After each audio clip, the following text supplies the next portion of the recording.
Welcome back to From the Bench, everybody. It's always Eric, and today we're back with another episode. This is going to be a PSA preview. So typically, I haven't really done these in the past, but I thought, you know what? It's a huge submission. I think we're close to like 50 cards in this, maybe even over 50 cards. It's got hockey, it's got football, it's got Marvel, it's got Pokemon, it's got a little bit of everything. So I thought I'd give you guys a little bit of a preview on kind of what I'm submitting and kind of why I'm submitting it. Most cards I'm just going to be pretty obvious about it. It's just going to be quick. There's a couple doubles in it and stuff.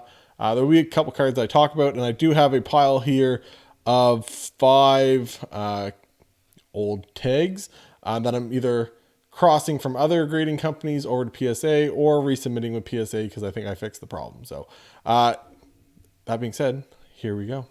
So starting it off with a Nathan MacKinnon. This was, if you guys follow the Instagram and stuff, which if you haven't yet, go find us on Instagram. All the links are down below in the description. But it was a PSA 8. Now I bought it like this. And the reason why, and I kind of did it from the get-go, you could see that there was thumbprints on it, which would be an issue for Surface. Enough probably to knock it down to an 8 because there was a giant thumbprint right here in the center and then 2 more right here on either side. So it's like the person held up the card with their thumb and then held it right like this to look at it to make sure it was good. Anyways, never wiped it off, nothing. Giant thumbprints. They were encased in this PSA slab. But other than that, it is pretty clean. A little heavy on the left, but I believe that's still in that 60-40 range. All the corners and stuff are good. The edges are good.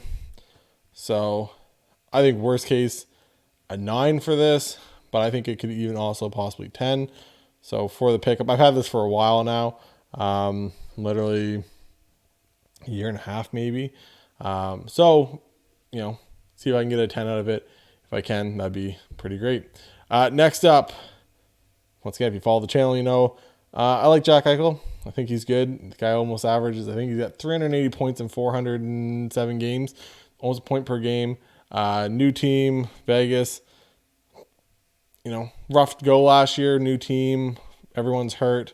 But I think this could probably get a 9. There's a couple little things about it, but overall, it's a pretty clean card. I think one of the corners is a little, maybe that bottom corner, but anyways, overall, I think it's probably a pretty clean card, and the upside's there if I get a 10. You're going to see a lot of this coming up, but going to stick with the hockey. It's going to be mostly hockey at the start. I think then it goes Marvel, then Pokemon, then football, but anyways, canvas cards. Going to see a lot of them for Young Guns canvases. It's because they don't have the surface issues, so you don't have to worry about the scratches typically. Don't have to worry about any of that. Yeah, so they're just easier typically to get good grades on. So here we go. First one, Elvis Merzlikins for the Columbus Blue Jackets.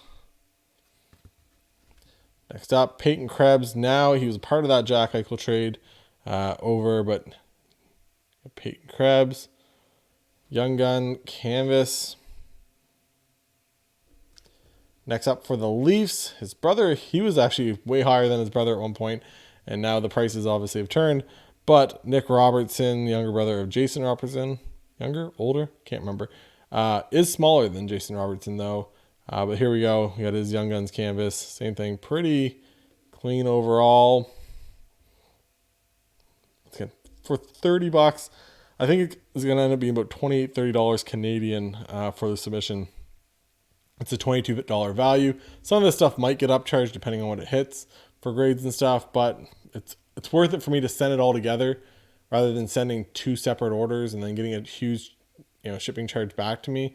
It's just way easier to throw it all in, and then if they worst case they upcharge me for some of these. Like that Nathan MacKinnon, if it comes back at 10, there could be like an upcharge there. Dylan Cousins, same thing, another canvas card. Pretty clean. Same thing, centering on the back, looks pretty good. Just one little spot in the edge, but overall, see if we can get that through to be a 10. Niels Hoglander, same thing. This and the Krebs were both, actually the Krebs and the Cousins, they were all part of my like canvas collection for Young Guns. And I thought, know what, may as well take the chance, send the big order in anyways. Worst case, I just kind of replace them in the future for my set collection. But they were all in pretty good shape, so may as well try to sell them if possible. Next up, Tanner Janot. I think he's pretty cheap. The guy was a top 5 or 6 Young Gun. Once the set came out, there's nothing has happened since that Series 1 came out, and his prices have kind of dropped. But I think people forget how good he was last year. Once again, Young Guns canvas. These, you don't go off the centering of this circle. Essentially, you'd still go off here. So it is a little heavy to the left compared to the right.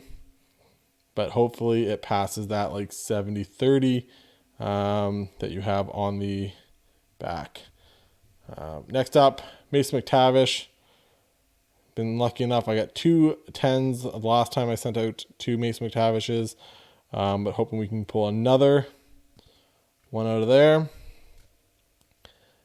Gonna see double here, but we got Dawson Mercer. Same thing. Pretty good. This is all from Series 2. Series 1 is just super hard to gem. I didn't have anything that was good enough shape to submit. So I decided to just do a lot of Series 2. Same thing. Another Dawson Mercer. Newfie boy. Could play some big minutes there for the Devils. So once again, I think that's a pretty good submission. Next up, Lucas Raymond. He's already lighting it up in the preseason. I think one game he had like 2 goals and an assist or something. But once again, young cornerstone for Detroit. Detroit's a huge market for collectors because they were so good for so long.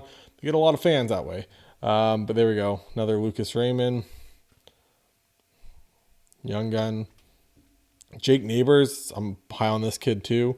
I actually have 2 of his Young Guns that aren't going to get here in time before I send out the submission. But Jake Neighbors could be a top 6 forward for the Blues this year if everything goes right. Once again, a lot of this you're looking for like chipping up here. Same as like on this front row. Usually a lot of them chip like on that side there. I think I probably have some examples here. These are all cards that I didn't submit. But this Lundell, you kind of see it's got a little bit of chipping right there. See where my finger is? Chips right there. And this just has like, some of these do get like the feathery edge. Stuff like that. This is another one I didn't submit. Cole Perfetti. Same thing. I think it's right there too. There's a couple spots where it's just, to me, it's not. I'm pretty picky when I submit stuff for the most part. And then the Seth Jarvis. Same thing. That one's got a chunk there next to the guy's head. So just some quality control stuff. You just got to really look at it. There's a lot of things to look at when you're grading. Edges, surface, corners, centering. It's a lot of stuff. So next up, another Jake Neighbors. It's again pretty clean. I think the kid could do pretty well. Hendrix Lapierre for the Capitals. Pretty self-explanatory. Quentin Byfield, top 5 pick 2 years ago in that, draft with Lafreniere and all that other stuff. Him and Stutzel, Byfield. I think Raymond was the other pick in that, right? If I remember correctly. Yeah, there we go. Quentin Byfield hasn't turned out to be a whole lot yet, but they could be an interesting team down there in LA. Another Quentin Byfield. We got a Anton Lundell. Again, could be really good. Young guy, could get his chance to play some decent minutes with the Panthers. But once again, all these are pretty self-explanatory. These are all like the top, more high-end Young Guns from the respective sets. So you see where I'm going with this. Cole Sillinger, Johnny Hockey's there now. Give a little bit more life to them. They also got Patrick Laine. So I thought I'd throw a Cole Sillinger in there at the same time. Another Cole Sillinger. again, doubling up on some of these. I had doubles of them, but another good potential there. Even at, like I said, even if these just get a 10, even if the player doesn't do well this early into their career, you can probably still, where they all have that pedigree, you can probably still sell them for $80. So worst case, I make $30 Canadian on each one. By the time I figure in grading and what the cost I could sell it for right now, if they come back 10s, I could minimum, like I said, make that 20, 30, $40 minimum on a lot of these. Next up, more canvas. Oh, that's it. Never mind. That's in the picture. It screws me up every time. Cole Caulfield, Young Gun, canvas. Still have never pulled his actual Young Gun, but I've now pulled his Young Gun's canvas 3 separate times. Don't ask me how that happens. The harder, obviously I've opened a lot more series too, but still, that's not the case. That's not even the main point here. But main thing is Cole Caulfield. It's Montreal, big market, big fan base. Kid put up a bunch of goals once St. Louis came in as a coach last year. So there we go. Next up, another one. Like I said, I'm fortunate enough to hit 3 of these. I sold one of them ones at the start. But overall, same thing. Pretty clean card. It's canvas. Like I said, canvases, you just have less chance of having a major issue, typically on like the surface and stuff. Then we have a Lucas Raymond. Once again, talked about it earlier. Big franchise over there with Detroit. Big fan base. Him and Sider, the 2 new faces of that franchise. They're hoping for many years to come. William Eklund, another one that could be pretty good for the San Jose Sharks. Young guy, first round pick, all the stuff you're looking for. It's another thing I look for when a lot of these submissions, and I've talked about it before when you're looking at grading. A lot of it, the draft pedigree matters. Yes, you have the odd person like Pasternak or, insert random name of guy that went in 3rd, 4th, 5th round, whatever, that, turned out to be good. And now he sells for a lot of money. Typically, even if they, don't hit that first round status, even if they do play well, typically they don't go up crazily high in price. So the first round status always does help for cards. It's just the hype of the player, right? This one's one I kind of thought back and forth about sending, but I thought, you know what, may as well. It's Jamie Drysdale, young defenseman there for the Ducks. Gonna have a lot of excitement with them, with all the young guys, right? You have him, you got Zegras, you got McTavish. So lots of excitement there. Next up, Ukko-Pekka Luukkonen. This is a black Young Guns canvas, so these are shorter print. Probably going to be, in the split time for the number 1 goalie in Buffalo. Like I said, black, shorter print, everything else. Thought it was worth it to submit that also. Probably the biggest one so far out of all these. Actually, the McKinnon would be the biggest. But the Moritz Seider Young Guns canvas. Again, this is the next Cale Makar in a lot of people's eyes. So see what he can do. But we got the Moritz Seider in the Young Guns canvas.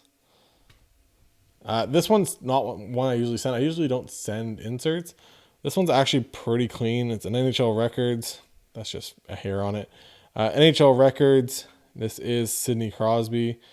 So it's pretty clean. It is a black card, so it's harder with the, the edges and stuff. Usually you can see a lot more white usually with that kind of stuff. But overall, pretty clean card. Centering's pretty good. Everything you're kind of looking for to get a good grade on a card is there.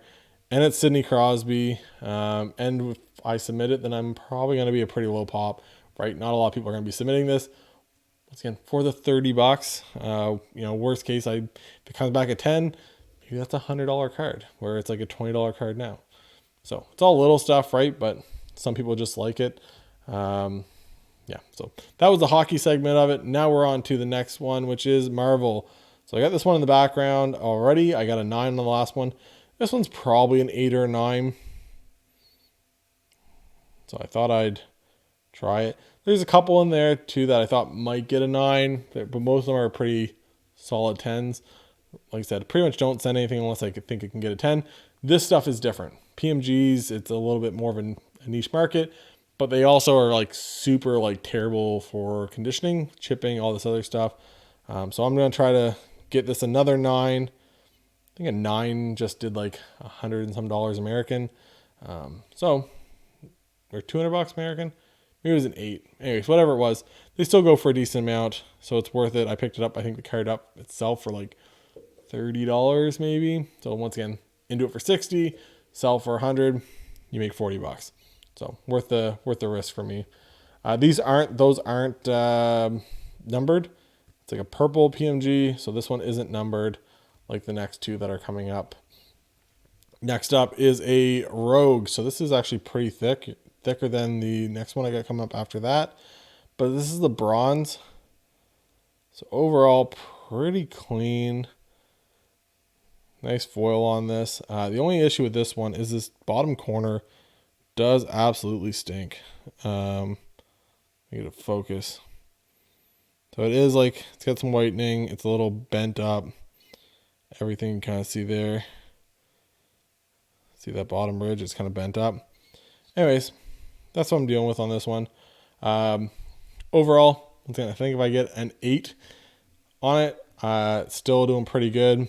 But the actual card itself, I said these deal with so much chipping and stuff typically. This one really doesn't have it. So hopefully maybe they only knock me down a point for that. And then the rest of it, like I said, pretty clean overall. Maybe get a 9, but probably looking at an 8.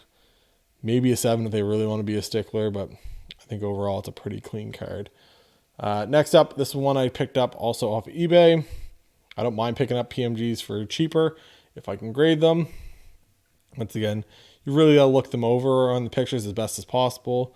This is a Prowler, so this is, if anybody watched the Spider-Verse, the animation, this is his uncle, essentially. But Prowler, red, precious metal gems. The last one was out of 199. This one's out of 99, or out of 100, sorry. So this one's 12 out of 100. Same thing. The cat hair today is unbelievable. It's over everything. That overall, it's not too bad. So same thing. 9, 8, whatever it is. I think this one has a chance at it. A couple of the corners are meh. So, but even with a 9 or an 8, that's a 9's a really good like grade for PMG. 8 is like fine. 7s aren't even like, these are all newer cards. This is from 2022 or 2020. Yeah, from this year. The last one was from 2017, 2018. 2018. So, that's just the way PMGs are. You think it's upper deck, so obviously they have some some quality control issues. But you thought Young Guns and stuff are bad. Ooh, PMGs get it way worse. Done the Marvel, I said, was pretty short. Same as this is gonna be pretty short. This isn't Pokemon, so some of these full art trainer cards, people just love the trainer cards, especially if they're girl trainer cards. So mainly pick this up. I think I picked this up for maybe $15, $20, something like that Canadian. Once again, $30 to grade it, we'll just say for argument's sake. And I think these are selling for like $100 and something, $150. I can't remember if that was Canadian or American, but I think it's like over $100 either way. So no matter what I'm making, if it comes back at 10, it's, $50 in my pocket. So kind of the way I think about that. But even a 9, I don't think I'd really lose a whole lot. Overall, corners are all pretty good. The centering's pretty good. So, thought I'd take a chance on that. I went through a lot of them at a couple of the card shops and stuff and kind of really picked through them. This one I actually pulled. If you guys do like Pokemon openings, I do them once in a while with the girlfriend. This was actually pulled from Evolving Skies with me and her. But this one's a little off center, but it does just meet that 60-40 requirement. So I thought I'd send it in. But cool art, Rayquaza V. Got the trainer down there with the Whisper, I believe it's called. But yeah, once again, cool card. Same thing back here. That one little spot there. but overall, pretty clean card. Don't mind some of the specs and stuff. Most of them are just from being around.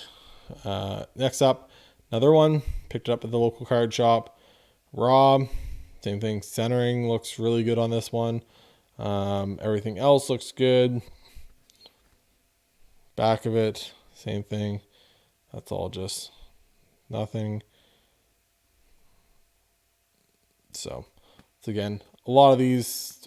This one's actually pretty big. This is like $100 something raw is what this goes for. So I think graded as a 10, that's like 400 and some bucks, I think. So the Marnie's Pride, I think is the same thing. I think it's a little bit over. Next up, finishing it off with a bunch of football. This one's probably going to be, this one will be a sell no matter what. This is one of my crossovers.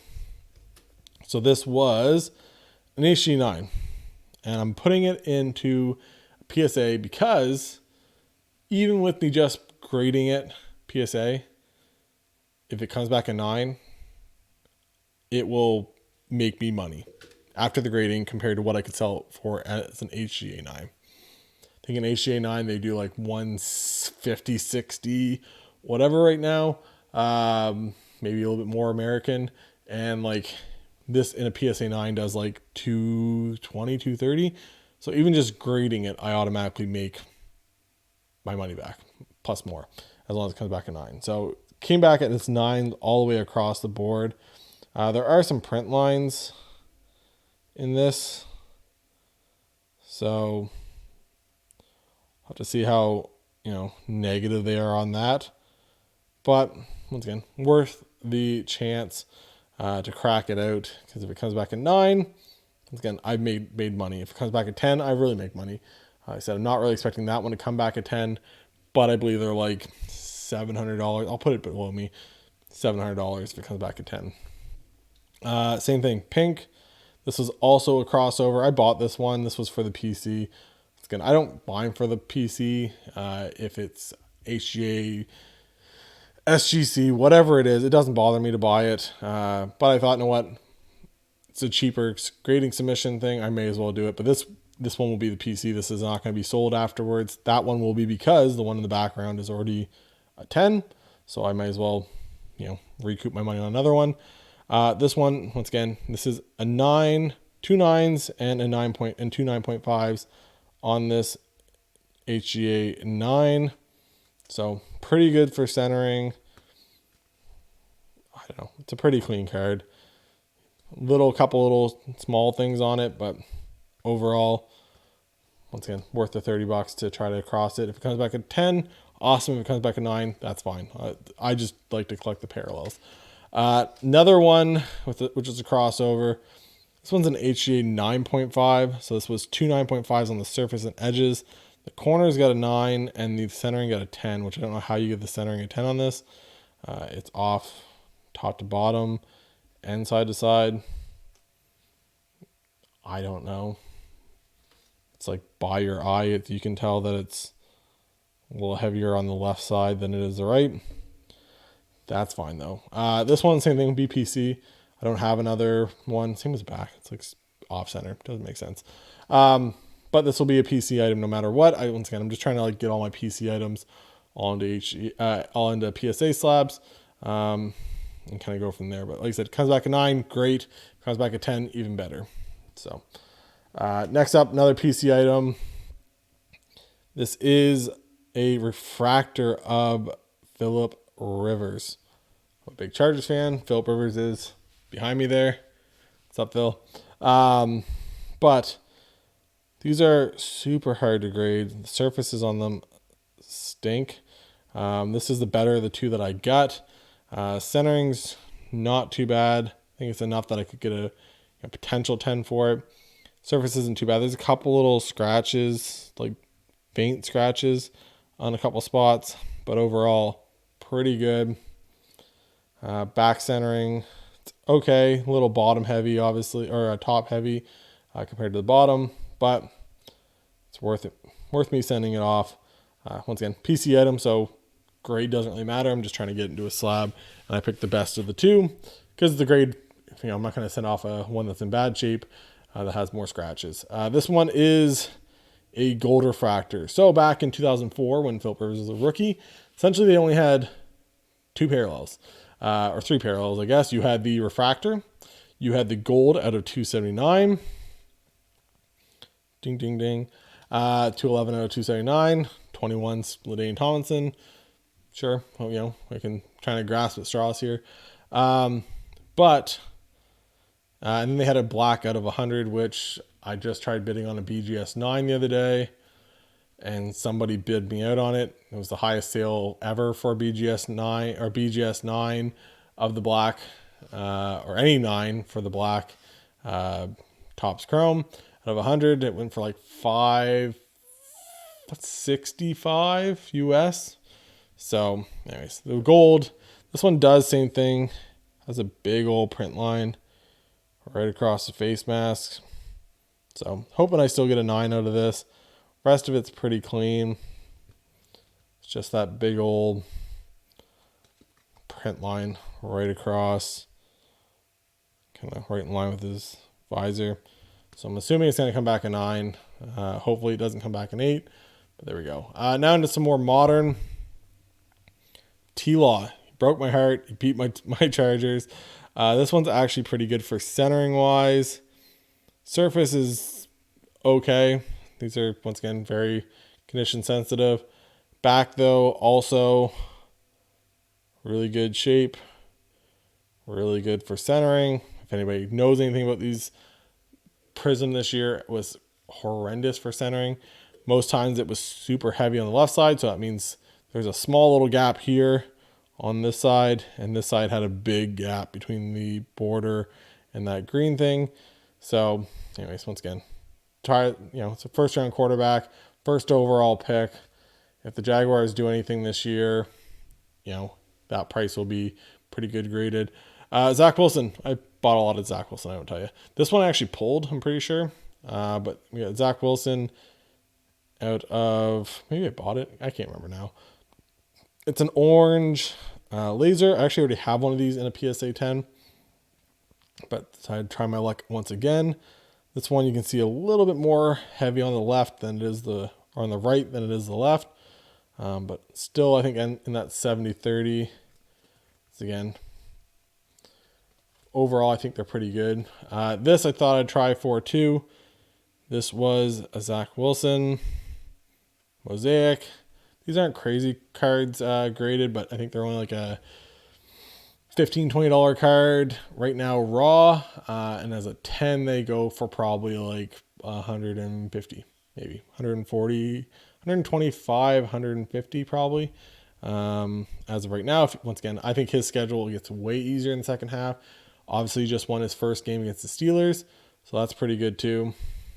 Next up, we got two of these. These were redemptions. So I had originally had a couple redemptions of this, and I had 4 in total that I either had gotten a break or I had bought myself.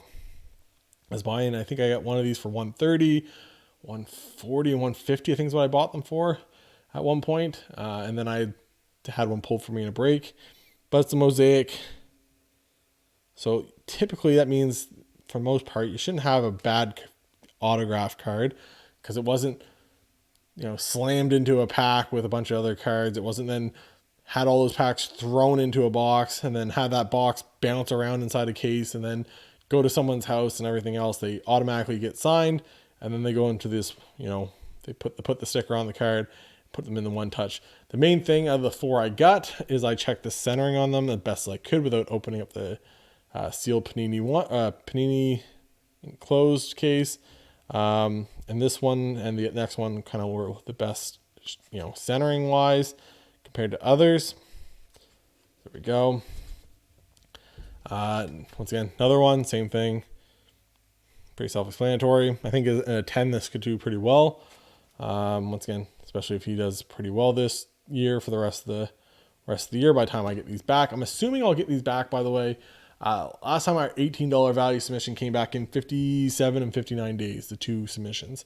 So that's, to me, if I can get these back in that amount of time, I think that's pretty good. Next up, finish off with some more Zach Wilson. This one I'm resubmitting. So I submitted this once came back an 8. I know you're saying, Eric, it's a thick card, be happy with the 8. I am not happy with the 8. I'm not really sure why it got an 8. Once again, I understand it's a thicker card, but like, I've shown it to many people when it was in the slab. And like, corners are all sharp. Yoink. Centering is bang on. Top to bottom, side to side, you see the border. It's pretty easy to pick it up. So centering's good. Same as the back. Centering's good. I know some of them are off center. Some of them have like scratches, but like, so anyways, I cracked it. Gonna resubmit it. I gotta pull out whatever that is inside. I gotta open that back up. I don't know what that is. Some kind of fuzzy. But anyways, moral of the story is I also just like shined up. I wasn't sure if it mattered, but I just kind of like shined up the helmet because that's a helmet part there. That had a little bit of like a smudge on it. So maybe when somebody was putting it in the original, this came in same thing as this. It was a redemption. So they came in a, Panini One Touch. So maybe when somebody was putting it in the One Touch, they pushed down on the helmet. Maybe that's what gave it. I sent it in the encased thing. Maybe that's what did it. Like I said, I just polished that up real quick. The only other thing I see is like this corner right here. It's got a little tiny whitening. I'm grasping at straws here. But overall, it was a super clean card. Not going to grade the auto on this one. You can kind of see kind of bled out in some spots. But once again, going to try it, resubmit that. Even if it's a 9, I'll be happy. Right? I just don't think it's a 10. I think it, had a good chance at a 10. But I definitely didn't see the 8 in that one. And then finishing it off, it's a Zach Wilson rookie ticket from Contenders Optic. It's just the base, so it's not the silver or anything. Same thing, centering on it's pretty good. I know these are super like condition sensitive, but it's overall pretty clean card. Edges are good. Everything else, even the surface was not too bad. I guess you're trying to see it through some of the scratches on the top on the card saver and the sleeve and stuff. But overall, it's a pretty clean card. It's just easier to sell a lot of this stuff when it's in a slab. That's what it is. It's I don't have to somebody, oh, you didn't tell me that there's a faint scratch or it's this or that. No, it's a PSA 9, PSA 10, PSA 8, whatever the heck it comes back. That's just the grade. So some of the higher end stuff, some of the nicer stuff, I like to kind of do that with because I just don't want the headaches long term. So yeah, that's it. I wasn't expecting this to be a 30-some minute video. I expected this to be a lot shorter, but I ramble on. So if you guys have any questions, like I said, or want my opinion on anything, I don't mind giving you. Like I said, there's a reason why I do people. A lot of these are because I had them for cheap, bought them in breaks at one point, bought the cards because they were cheap. Once again, I'm not out there buying the $10,000 Justin Herbert card to grade and flip and all this stuff. I'm just doing some basic stuff. Once again, I have no problem cracking some HGA slabs, stuff like that. If it has good, you still got to look at all of them, right? Like I knew that green Herbert, does the centering being a 10, does that make sense? No. So you still have to use your eyes, right? So you still have to look at that stuff. And for the love of God, I mentioned this once again on Instagram, so follow us on there. Just watch some film. If you believe so highly in some people that you want to invest in their cards, just watch some film. That way you're seeing for your own eyes if you think this guy is good. Is he worth me putting my money into? I never spent $1 on Trey Lance. Do you want to know why? I think Trey Lance could not throw a football. Do I think Trey Lance could win some games because the team around him was good? Yes. I even said that on the channel. But I didn't think Trey Lance himself was good because I didn't think he could throw a football. So once again, you got to look with your own eyes and decide if you think that guy's worth it. And if you come to the decision yes, then you feel better about your opinion, right? If someone was like, hey, I'm super high on Trey Lance, he breaks his ankle, nothing you can do about it. But at least you can feel good about why you put that money into that player or whatever it may be. So anyways, gonna stop rambling. I hope you guys all enjoyed this and get ready for the reveal video in like, once again, 2 months. So hopefully see you guys then. And for Eric at From the Bench, we'll talk to you guys later. Bye, guys.